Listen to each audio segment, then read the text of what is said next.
Are you satisfied with your understanding of sustainability?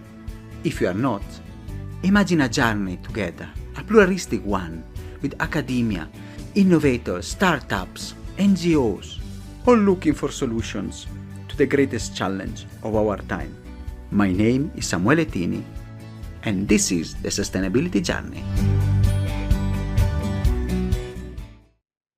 Welcome to another episode. Today we are going to meet a young leader. So the future is for the young. So we have somebody who has been at the forefront of sustainability for many years. A sustainability expert. She has collaborated with the European Commission. She has been, woman leader. She won many prizes, and she's an engineer. And then she's a policymaker, a sustainability expert. So I'm very pleased to meet today Giulia Marzetti. Giulia, it's a pleasure to have you here today. Hi, Samuele. Hi, everyone. Thank you for having me. Giulia, it's also good to have a fellow Italian that we have not had many on the podcast. It's also good to see young people at the forefront of the moon of sustainability. And you have done so much, your achievement, your accolade. You have even a Wikipedia page. But before that, I want to ask for our audience, our question, who is Giulia? What is your sustainability journey? That is probably one of the most difficult questions that they ever asked me. For me, I think I kind of really dissociate myself from sustainability. I think ever since I was young, I've always been intrinsically linked to the environment and sustainability. I think my upbringing was all about caring for others and caring for the environment as well. I usually define myself as an engineer and as a policymaker and consultant, but definitely at the bottom of these pyramids, if you want to call it that way, there's always been a strong sense of caring for the environment. And when I talk about the environment, it's not only nature, but it's also ourselves, humans, who are part of nature, if that makes sense. It's really interesting, Giulia. I see a lot of similarity with other journeys of people that they have this strong sense of purpose that is deeply in them. And you're really trying to show and work towards a more sustainable world with your different streams of work. So before going and seeing maybe what you have been doing with the consultancy, what you've been doing at the European Commission, we want to ask you, which are the most pressing sustainability issues that you think they are really crucial, especially in the next decade? And especially for you, that you are what they call the Gen Z, and in Kenya we have also had a lot of discussion about this. What do you expect? That is really $1 million question. I think in the next decade, we need to transition to new energy sources. We've seen it recently, like The Economist published a whole report on solar becoming the 80%, even more, the energy source of choice in the next 10 years by 2040. So it's a bit longer. The second one, which I think we don't discuss enough about, is having regenerative systems. When I think about regenerative system, I'm talking about food, I'm talking about our consumption systems. I think that so far we're really focused on the energy transition, which of course makes sense because in our growing population, our growing world, we do consume a lot of energy. I've been focusing a lot on transport, which is the flip side of energy. I think specifically as we transition towards electrification of transport, and this is fine, but what we don't discuss about, and we really need to address it within the next decade if we want to reach net zero, and more if we even want to continue living on this planet, is really sustainable consumption and sustainable food production. So far, I feel that there haven't really been a lot of innovation in the space. And also we need a lot of behavioral changes. And that's probably why we don't discuss about changing our food system, our production system. It's just because it's going to require both a top-down and a bottom-up approach on how we consume, how we produce, and it's going to also require some changes. And it's really important, and it's really the many systems that we need to do is holistically. I really like the concept of regeneration. This is where we need to go from the extractive model that has been business as usual for the past maybe 200 years. And discussing about transport, energy, and you have worked with the European Commission. So can you explain a bit how you are promoting and trying to promote this transition towards a more sustainable planet, especially working at those high levels? Yeah, actually, it's quite nice to discuss about this since we have a new commission. So it have been election in June 20 24. And now, as of September, we have effectively a new commission with a new agenda in place. So it's quite interesting to discuss this, although many things are still to be decided for the next 5 years up until 2029. In 2019, the European Commission published their Green Deal, which is flagship policy on how to achieve carbon neutrality for Europe as a continent by 2050. And from there, there was the Fit for 55 policy package, which underpinned a whole policy package of legislations throughout all aspects of the economy, really. And obviously, energy and transport were two of the big ticket items. Within that, one major aspect was, as you correctly mentioned, Samuel, was energy. And specifically, it has been the Repower Europe plan that increased the energy targets from renewable energy in Europe up until almost 60%. And these were also scaled to retrofitting of buildings and energy using buildings, which is something that all Europe could be better at, really. So having better insulated buildings and so on. So of course, from these policy packages, then there have been some actions and like funding going into major funding programs. So for example, Horizon Europe, the Innovation Fund, also the new European Bauhaus, specifically for buildings where countries and different consortia can get funding to promote and work on projects that actually work on these policy packages, helping achieve Europe sustainability goals. Very interesting, Giulia. And as a consultant, as somebody that has worked with many businesses and many people, we want to ask you, which are the most impactful experiences that you had and you can really feel proud of? Interesting question. The projects that I've enjoyed the most were the projects where I was actually in the country and I could be helping decarbonize maybe a city or like decarbonize maybe a project. So I'll give you an example. When I was really young in my engineering career, I got to go to Australia, Melbourne, where I was contributing to the design of the Melbourne Metro. It was quite not only a major infrastructure project, but also it was super interesting in the sense that I got to define the sustainability requirements that the project was going to have. Similarly, one of the most recent projects I've worked on was to decarbonize a city in the UK. And it was extremely interesting to work with all sorts of like policymakers and colleagues in helping making that transition. So fantastic projects, and you have achieved a wonderful something that you're really be proud of.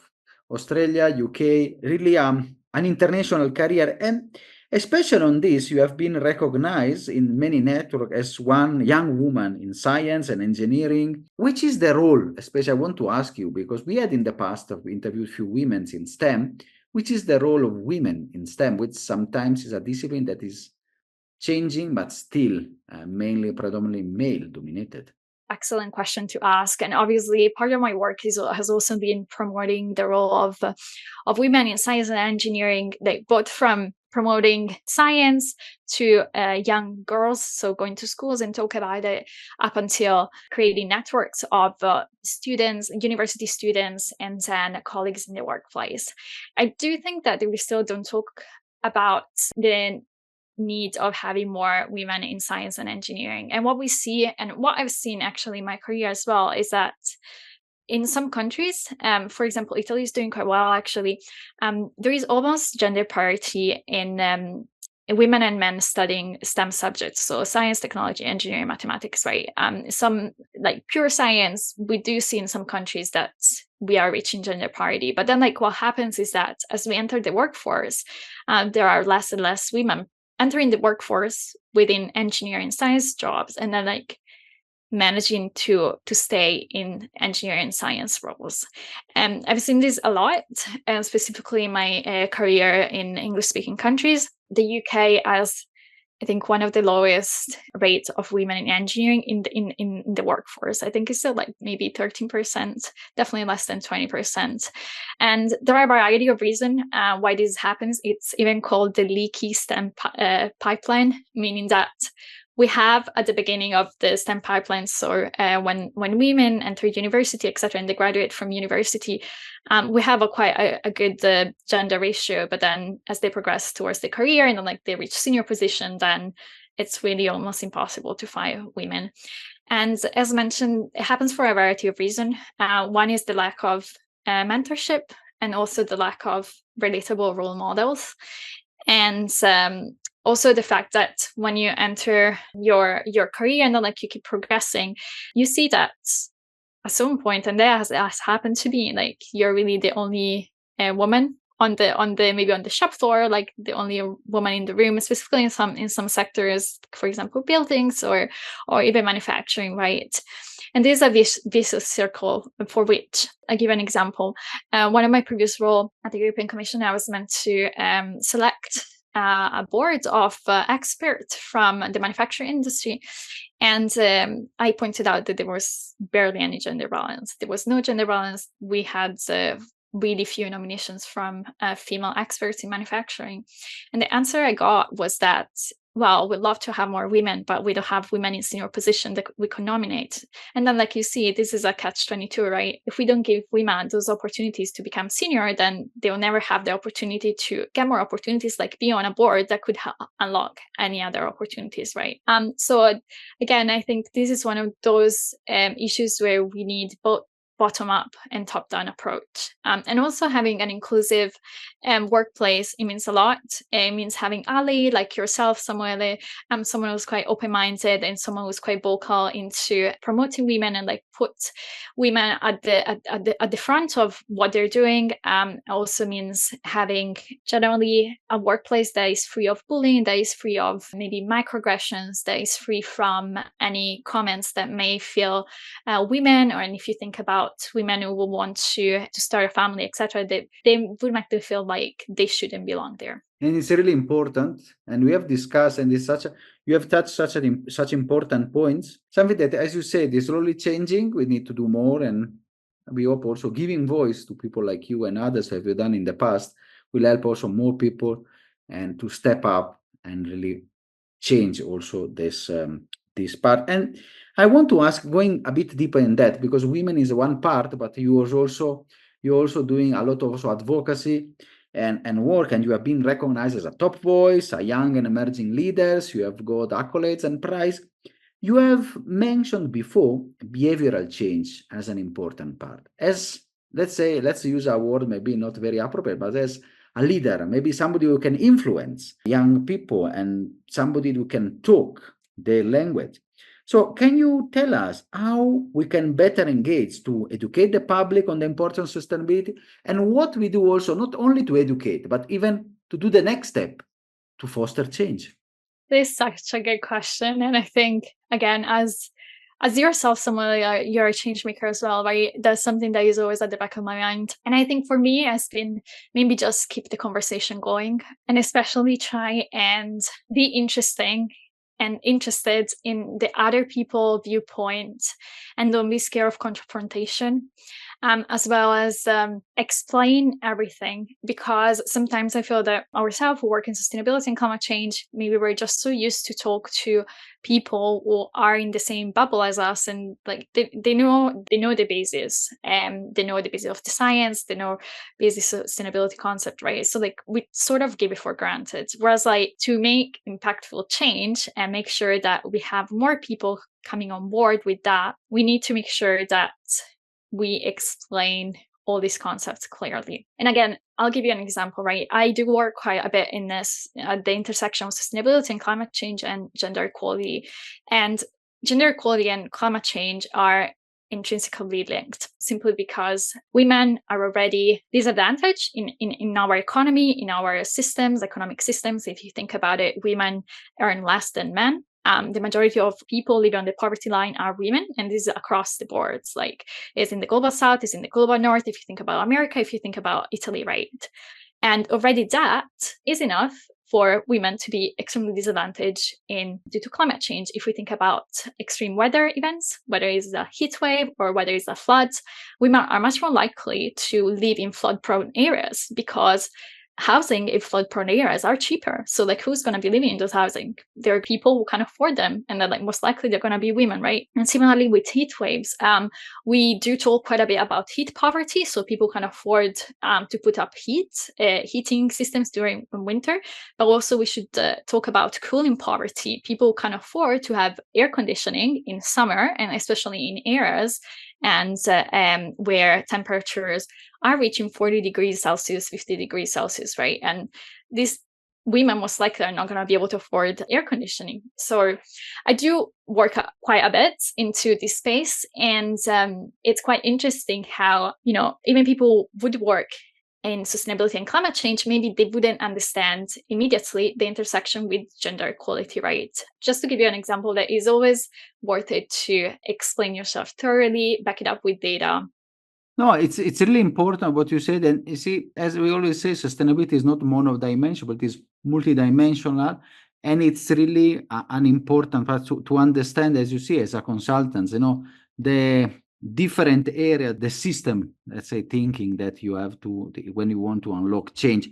And on that, you're an expert, you are consulting with businesses, companies. So we want to ask, how do you see the sustainability panorama evolving in the next decade? So we know that 2030, 2050, those are the milestones, but how do you see our path?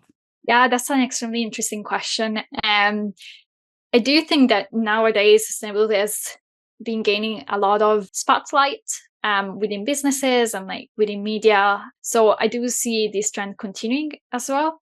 And also, I do see new trends coming up. Now, there has been a wave of legislations, both from the EU and then also in financial legislations from the US, etc.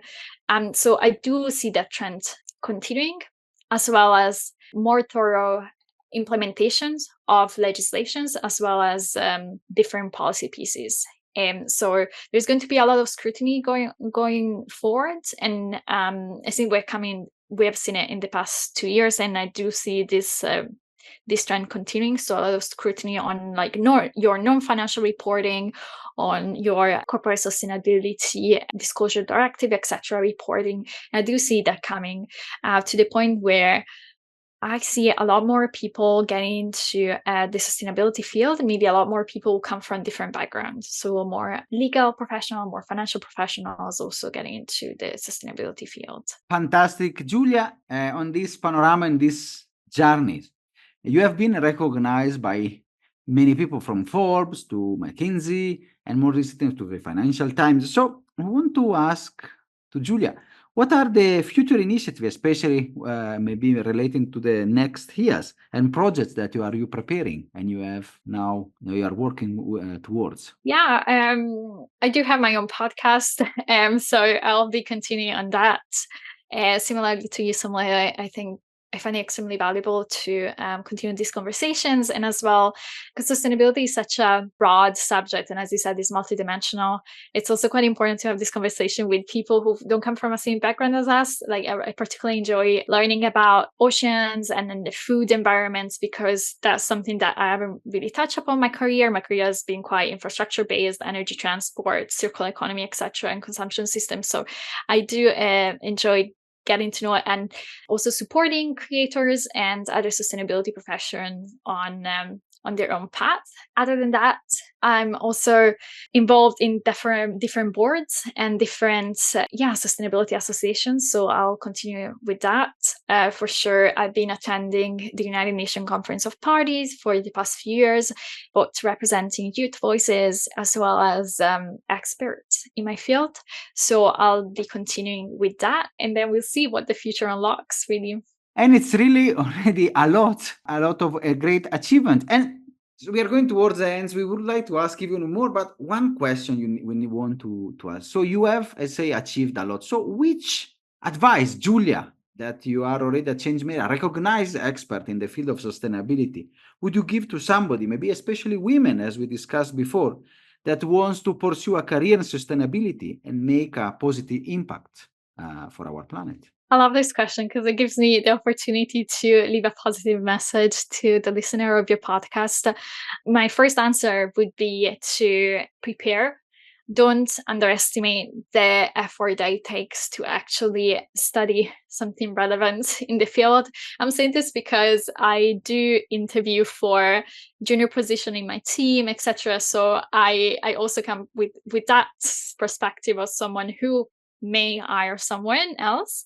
So do prepare and do your research, and also don't be afraid to start out. I think the beauty of today's education system is that we do have the chance to do some part-time internships or part-time projects. So it'll be a good time to explore and see what you like within sustainability, etc., and take that forward. Fantastic advice, Giulia. So I want really to thank you for being a guest on the pod, for come to share your wisdom, to share your ideas. It has been a pleasure and honor having you. Thank you, Samuele, for having me. It has been an honor.